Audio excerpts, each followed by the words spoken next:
권사님으로 오늘 또 기름 부음을 받고 성경 봉독의 사역을 시작을 했죠.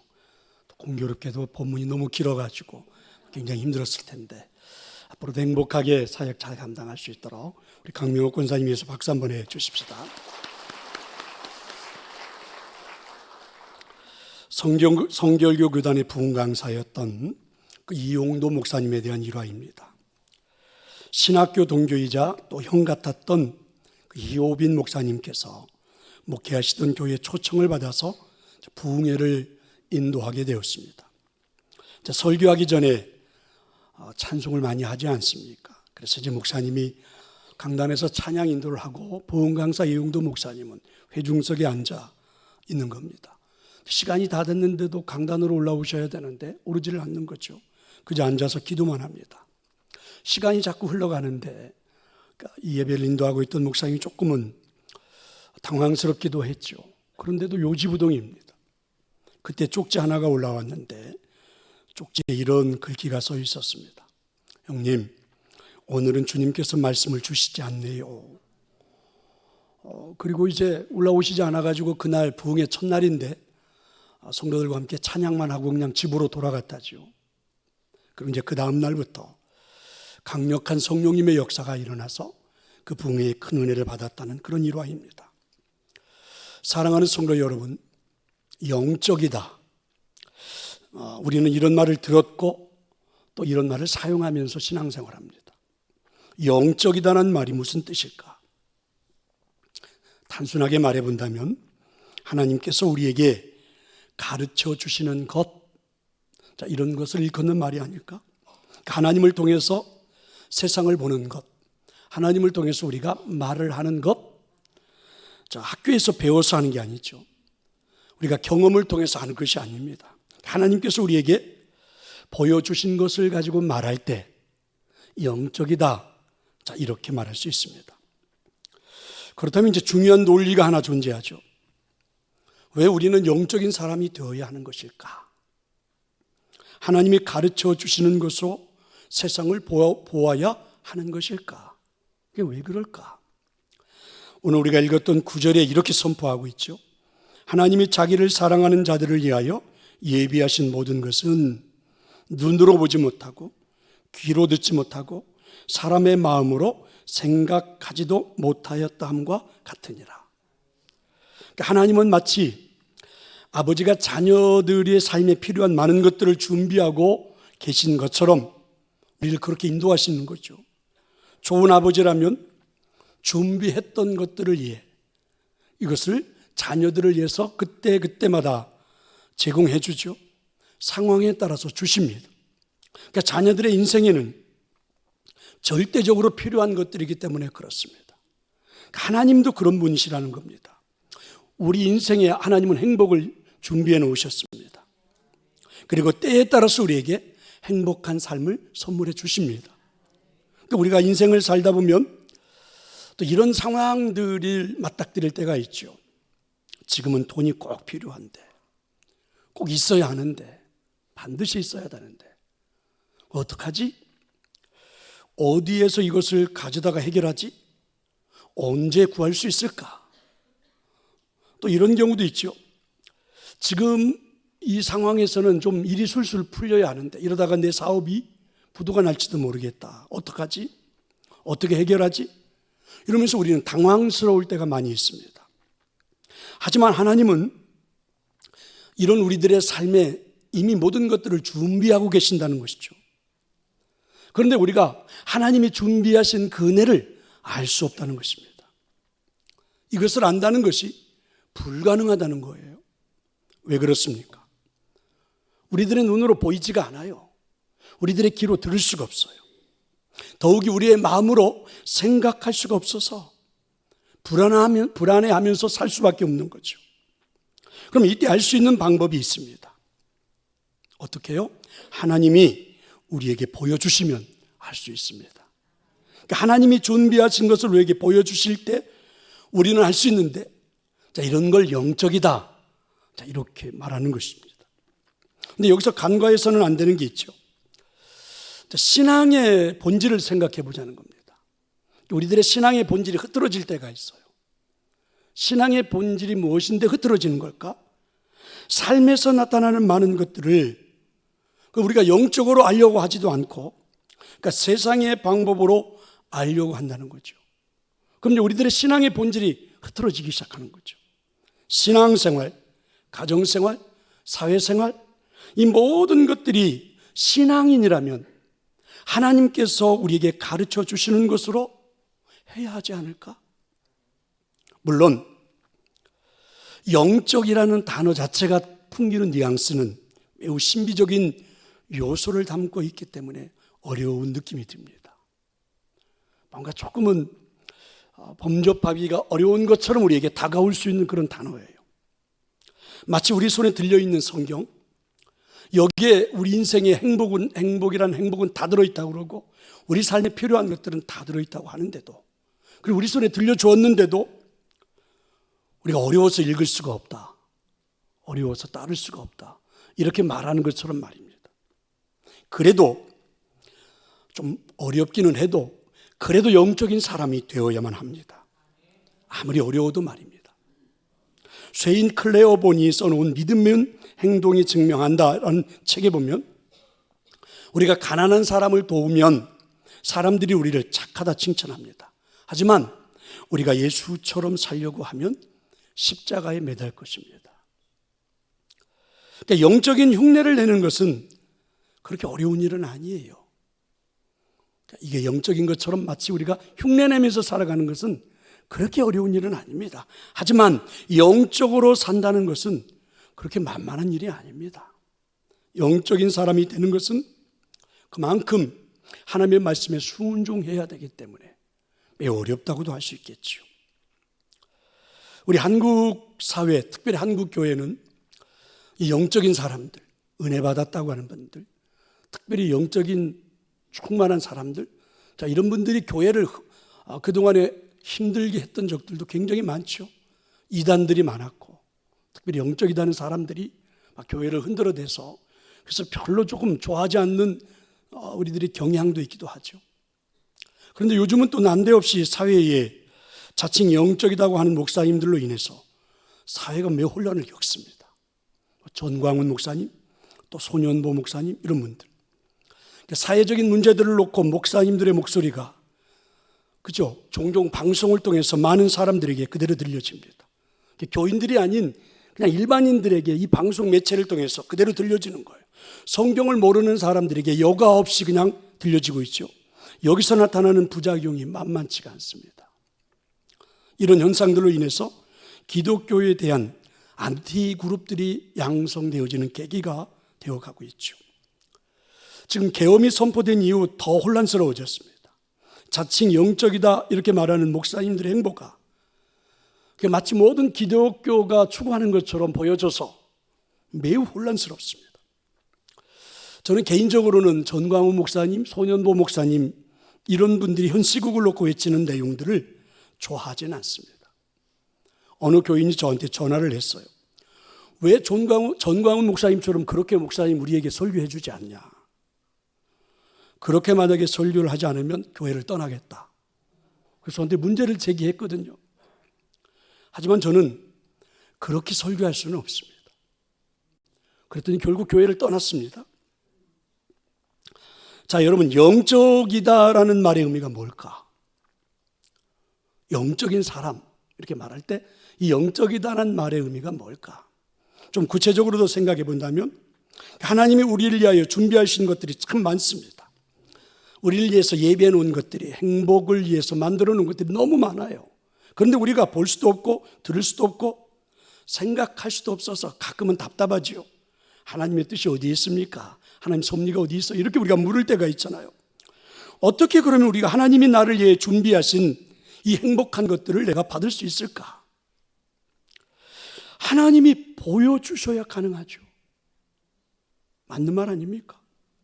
하나님 우리로 하여금 듣게 해주셔야 가능하지. 하나님이 지혜를 주셔야 우리가 생각하고 판단할 수 있습니다. 그럼 하나님이 우리에게 보여주시고 듣게 해주시고 지혜를 주실까요? 그렇습니다. 하나님이 주십니다. 그럼 어떻게 말입니까? 자, 여러분 10절의 말씀인데 우리 같이 한번 읽어볼까요? 오직 하나님이 성령으로 이것을 우리에게 보이셨으니 성령은 모든 것 곧 하나님의 깊은 것까지도 통달하시느니라. 오늘 말씀은 보여주신다는 거죠. 들려주신다는 거죠. 깨닫게 해주신다는 것입니다. 뭘 통해서? 성령님을 통해서. 여기서 통달하신다라는 말은 우리의 모든 것을 아신다 이런 말이에요. 영어로는 search 이렇게도 말하죠. 구석구석 다 검색해서 알아낸다 이런 의미입니다. 그러니까 우리가 본문에서 가장 주목해서 봐야 할 말씀은 성령께서 그러면 통달하게 하시는 것이 하나님께 대한 모든 것 이렇게 말씀하는 이 부분이에요. 그러니까 성령님이 강력한 서치 엔진을 가지고 하나님이 우리에게 준비했던 모든 것들을 다 알도록 해주신다. 마치 인터넷 바다에서 서치 엔진을 가지고 우리가 필요한 모든 것을 검색하면 다 보여주듯이 성령님은 그렇게 하신다. 이런 말씀입니다. 그러니까 이 모든 과정을 성령님이 우리에게 하나님이 우리에게 주시고 준비하신 모든 것들을 다 보여주시고 듣게 해주시고 깨닫게 해주시는 이 모든 과정을 우리가 인정하고 그리고 좋아하고 그리고 받아들이는 것을 영적이다 이렇게 말할 수 있습니다. 그러니까 이 모든 과정을 통해서 인생을 살아가는 사람을 영적인 사람이다 이렇게 말할 수 있습니다. 그러니 우리가 성령님의 인도를 받는 영적인 사람이 되는 것은 너무 중요한 거죠. 신앙생활하는 성도들이라면 당연히 영적인 사람이 되어야지요. 반드시 영적인 사람으로 살아가야 하는 것입니다. 물론 한국교회 영적이다 하는 분들이 조금은 교회를 혼란스럽게 하고 또 이단들이 많아졌고 이래서 이제 우리가 조금은 거부감도 생긴 건 사실이지만 그분들 때문에 조금 문제가 된 것도 사실이지만 하지만 여러분 영적인 사람, 영적인 은혜 이런 건 너무너무 중요하다는 거죠. 한번 볼까요? 요한복음 14장 16절 17절에 보면 예수님은 성령님에 대해서 이렇게 말씀하십니다.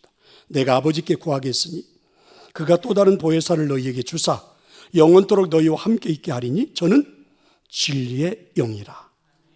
그러니까 우리에게 주님도 성령님을 보내주시겠다 이렇게 약속하시고 주님이 우리에게 보내주시는 성령님은 진리의 영이라는 거죠. 진리의 영. 그럼 진리의 영이라는 말이 무슨 말씀입니까? 지금 우리가 읽었던 10절 말씀처럼 오직 하나님이 성령으로 이것을 우리에게 보여주셨으니 그러니까 진리의 영이신 성령님은 모든 것 곧 하나님의 깊은 것까지도 통달하신다. 알게 하신다. 그러니까 성령님은 진리의 영이시기 때문에 우리에게 하나님을 깊이 알도록 우리 인도해 주시죠. 결국 성령 하나님의 역할은 우리를 하나님을 알게 해 주시는 거죠. 개인적으로 어떤 삶이 준비되어 있는지 내 인생에 어떤 행복이 있는지도 알게 해 주십니다.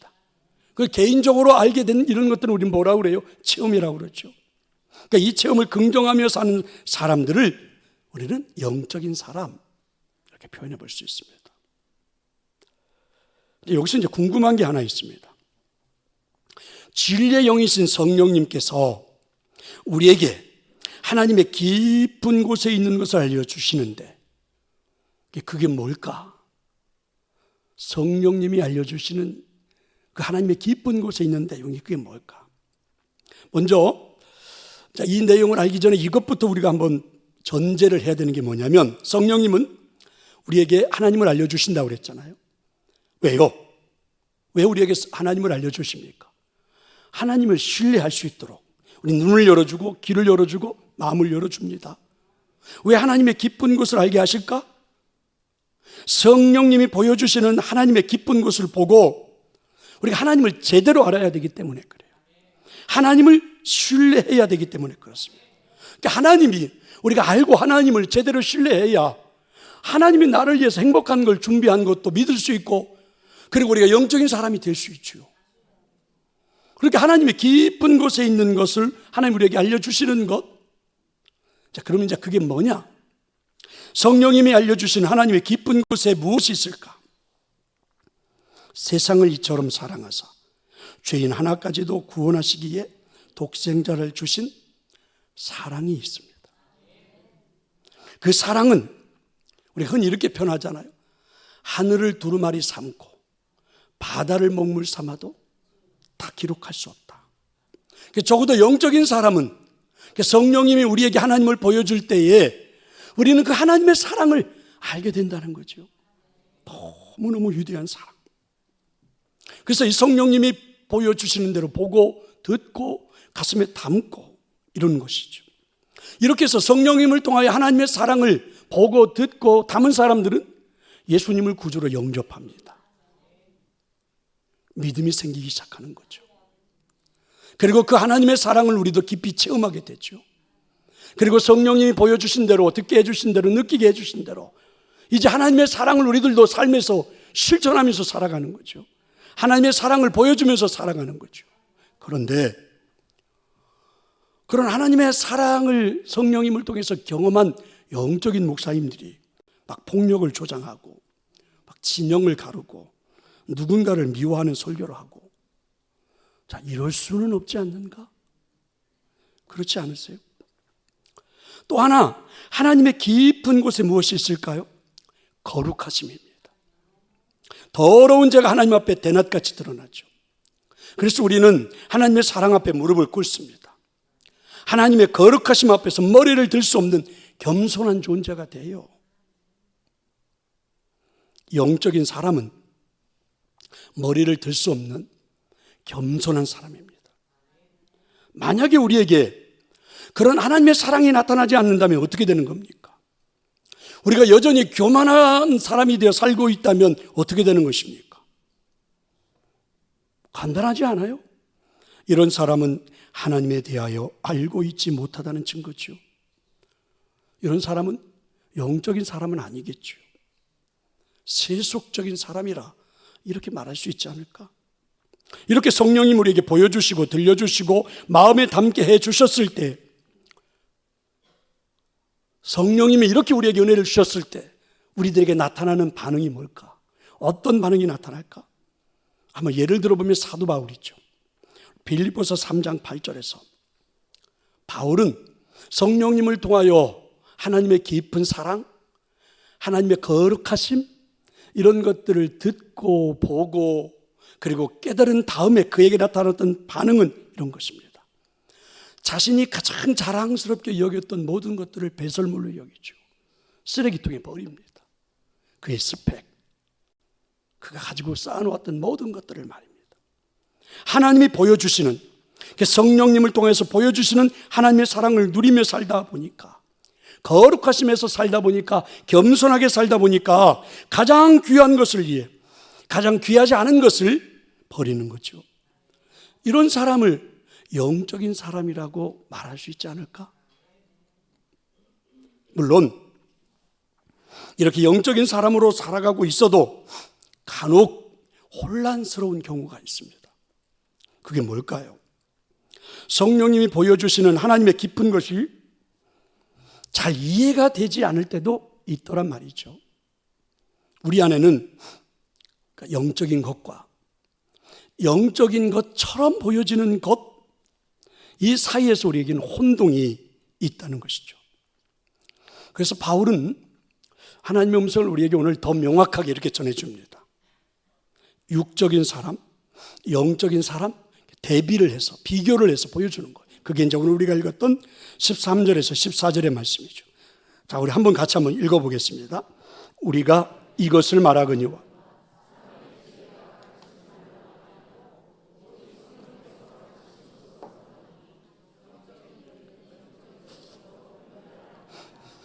육에 속한 사람은 하나님의 성령의 일들을 받지 아니하나니 이는 그것들이 그에게는 어리석게 보이며 또 그는 그것들을 알 수도 없나니 그러한 일은 영적으로 분별되기 때문이라.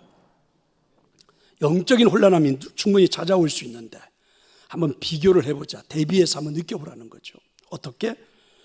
육적인 사람이 어떤 사람이냐? 즉 감각적인 사람이죠. 자신의 감정대로 움직이는 사람, 분노를 조절하지 못하는 사람, 자신의 욕구와 격정에 지배를 받는 사람, 자신의 감각에 의지해서 사는 사람. 자, 이런 사람을 성경은 육적인 사람이라고 표현한 겁니다. 특징이 뭘까요? 하나님을 알지 못하기 때문에 성령께서 하시는 일들이 이분들에게는 어리석게 보입니다. 또 육적인 사람들은 세상의 욕심, 유혹을 쫓는 옛사람을 벗어버린다, 이런 말들을 굉장히 어리석게 생각해요. 왜냐하면 세상 모든 사람들이 다 그 길로 가고 있고 그게 행복이라고 말하기 때문에 그렇죠. 이런 사람들에게는 사랑을 말할 수가 없어요. 겸손을 기대할 수가 없습니다. 그저 눈에 보이는 대로, 귀에 들리는 대로, 감정이 폭발하는 대로 움직입니다. 성령님의 인도를 받지 않습니다. 그리고 얼마나 위험한 인생을 사는 사람들인지 모르죠. 자신들의 눈에 보이는 대로, 귀에 들리는 대로, 감정에 치우치는 대로 말하고 행동한다는 것이 얼마나 위험한 일입니까? 얼마나 위험한 일이에요. 예를 들어볼까요? 눈에 보이는 것만을 쫓다가 비참한 상황들을 겪게 되는 이야기죠. 서해안과 같은 바다에는 밀물과 썰물이 있습니다. 물이 한번 들어왔다 쭉 빠지고 나면 바다의 갯벌에는 먹을 것이 꽤 많죠. 조개류 이런 것들이. 그 물이 빠지고 나간 다음에 갯벌에 펼쳐지는 그 커다란 조개들, 막 이런 것을 마음껏 주울 수 있다는 것, 얼마나 매력적인 일입니까? 하지만 이런 바다에는 물이 나가기도 하지만 들어오는데 순식간이기 때문에 함부로 들어가지 말라 이렇게도 안내를 하기도 하고 또 들어가서는 안 된다고 말하기도 해요. 그런데 모처럼 바다에 간 사람들이 물이 쫙 빠진 다음에 가봤더니 정말 큼직큼직한 조개들 이런 것들이 많습니다. 그럼 그걸 잡다가 그만 물이 들어오는 줄도 모르고 빠져 죽는 경우가 종종 있습니다. 매력적인 것들이 눈에 보이잖아요. 여러분, 매력적인 것들이 눈에 보이면 지켜야 할 것들이 우습게 보이는가? 아무리 물이 쫙 빠져서 엄청난 조개들이 있어도 매력적으로 눈에 보여도 물이 들어오기 시작하면 빨리 나와야지요. 왜 물이 들어오면 빨리 빠져나와야 된다는 사실을 지키지 않는 걸까? 우습게 보이는 모양이기 때문에 그렇지.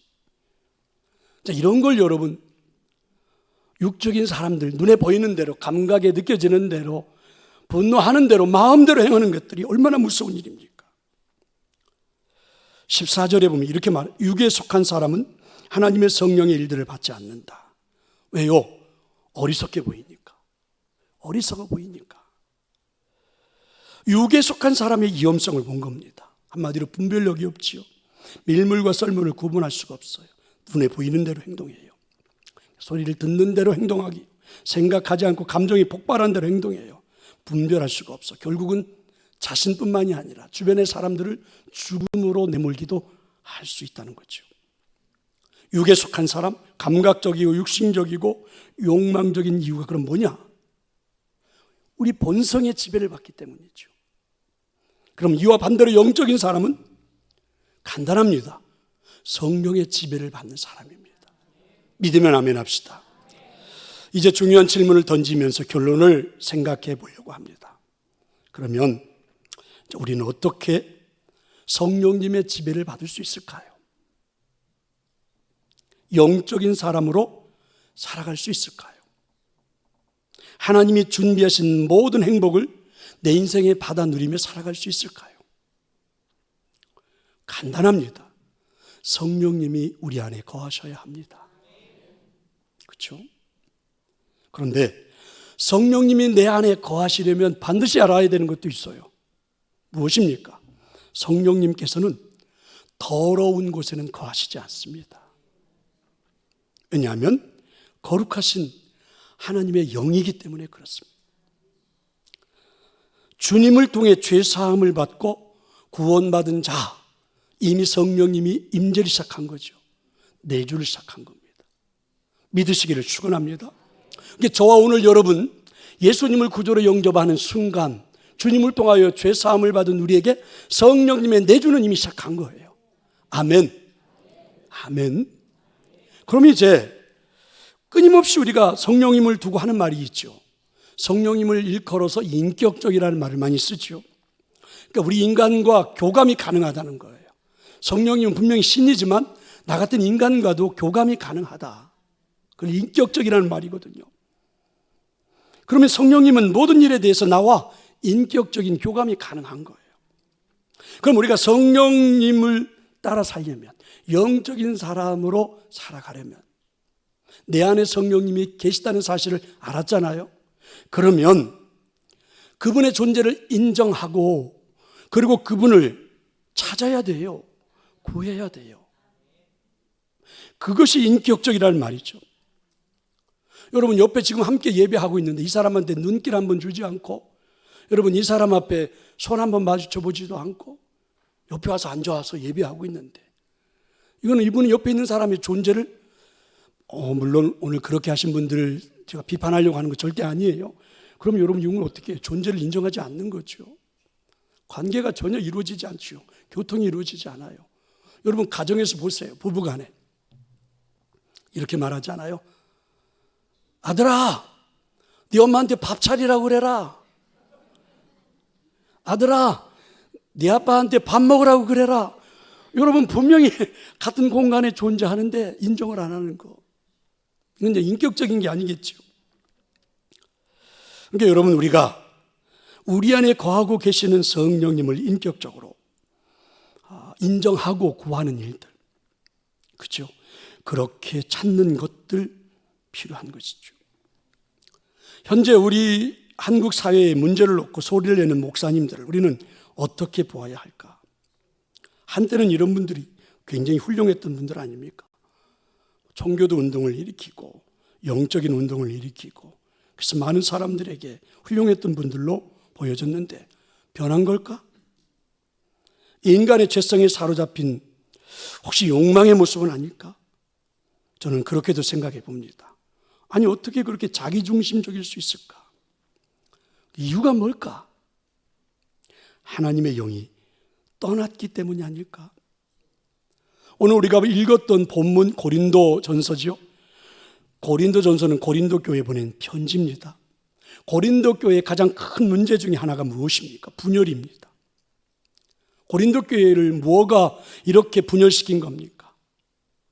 여러분, 성령의 판단, 신령한 판단이 아니라 사람의 판단 때문입니다. 사람의 판단은 자기가 기준이 되죠. 그러면 모든 사람들을 정죄할 수 있습니다. 자기가 기준이 되고 나면 옆에 있는 사람 모두를 다 비판할 수 있습니다. 결국 자기 기준에 의해서 자신을 드러내는 거죠. 이건 뭐예요? 이기심이고 교만입니다. 육적인 판단은 남을 배려하기보다는 자기 시인의 이기심을 충족시키려고 하죠. 이게 여러분 분열이에요. 분열을 일으키는 가장 큰 원인이죠.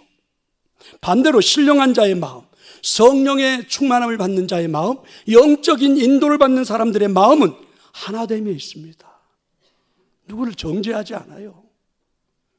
그렇죠? 그래서 영적인 사람들이 신령한 시각으로 세상을 바라보기 시작하면 모든 사람들과 하나가 될 수 있습니다.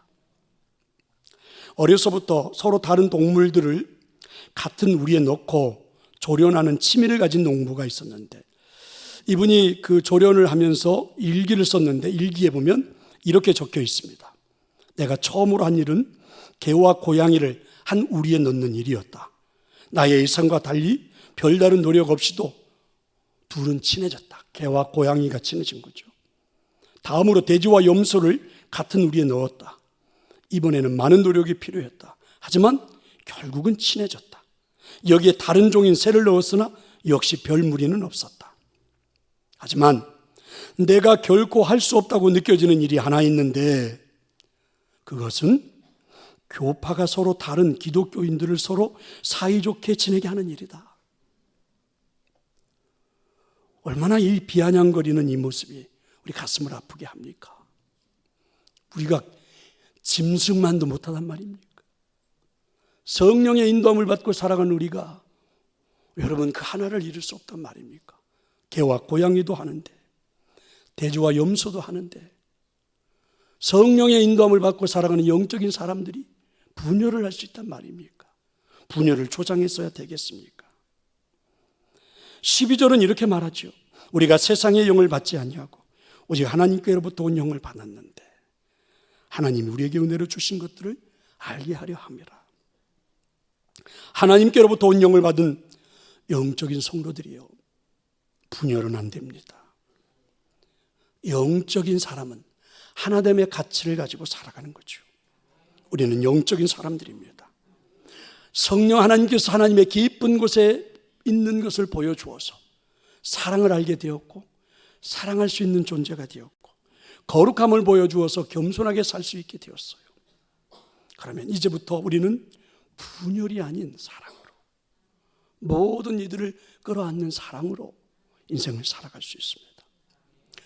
성령 하나님을 통해서 그리고 믿음의 은혜의 삶을 살아가고 있는 영적인 성도들이요, 올 한 해 우리 개개인에게도 준비하신 하늘의 복뿐만이 아니라 우리나라 우리 사회에 분열이 아닌 하나됨을 위해 기도하고 믿음으로 은혜로 살아갈 수 있기를 축원합니다. 우리 함께 찬양하도록 그렇게 하겠습니다.